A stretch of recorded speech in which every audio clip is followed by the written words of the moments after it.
Hello students, अगर आप कहना चाहते हैं कि किसी की सह पर या किसी के कहने पर, तो आप कह सकते हैं एट द बिहेस्ट ऑफ।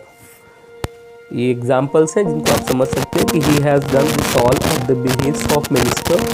इस वाक्य का हिंदी अर्थ है कि उसने ये सब मिनिस्टर के कहने पर किया है या मिनिस्टर की सह पर किया है। एंड अगला वाक्य है at the behest of his mother he agrees to marry that girl, and here this sentence in Hindi means कि वह उस लड़की से शादी करने के लिए अपनी माँ के कहने पर राजी हुआ है या वह उस लड़की से शादी करने के लिए अपनी माँ के कहने पर सहमत हुआ है।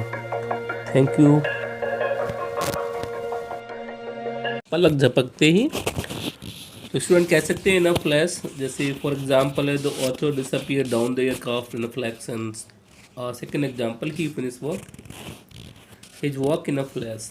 एंड दोनों का मतलब है कि the author disappear down the flag down the aircraft in a flash. That's means है आपका हिंदी में कि ऊद बुलाओ पलक झपकते ही जहाज़ में नीचे की तरफ कहीं गायब हो गया।